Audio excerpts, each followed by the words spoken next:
کہ اب عوام اور جو ہمارے بڑے لوگ ہیں، ہمارے جو جتنے بھی لوگ ہیں سوکے کی، یہ وہ اپنے آپ کے جو نا پیسوں سے چندے سے یہ روڈ بنا رہے ہیں. اور یہ جو آپ دیکھ رہے ہیں یہاں پہ ہمارے لیے کافی مشکلات ہیں. یہ روڈ ٹوٹ پھوٹ اور یہاں پہ چوریاں بھی ہوتی ہے، دو تین دفعہ واردات بھی ہو چکے ہیں. تو اس وجہ سے ہم نے سیاسی لوگوں سے منت اور سماجت کر کے، لیکن یہ کوئی حل نہیں نکلا.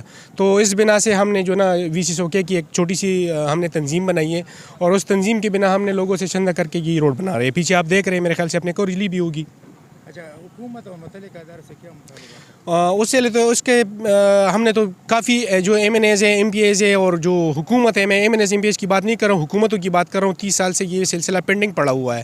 منت سماجت تو ہم ہر کسی کو کیے ہوئے ہیں. اور صرف یہ نہیں، ہمارے وی سی سوکے میں گیس کا بھی سلسلہ جو ہے نا تقریباً 3 سال سے پینڈنگ ہے. صرف ایک چیز کے بنا یہ نہیں ہو رہا، کہہ رہے کہ یہ دریا کے پھول ہے، اس وجہ سے ہم گیس نہیں لا سکتے، کیونکہ اس پہ حکومت کی لاگت زیادہ آتی ہے، خرچہ زیادہ آتا ہے.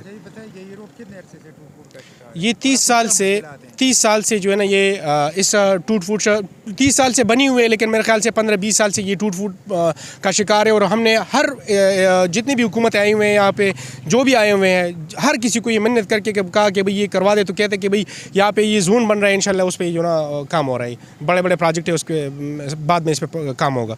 جیسا کہ آپ نے علاقہ مکینوں کی باتیں سنی، اس کا یہ کہنا ہے کہ یہ روڈ بہت ٹوٹ پھوٹ کا شکار ہے اور یہ ایک اذیت سے کم نہیں ہے. ہم نے گاؤں والوں نے خود چندہ کر کے اور اپنی مدد آپ کے تخت یہ روڈ بنا رہے ہیں.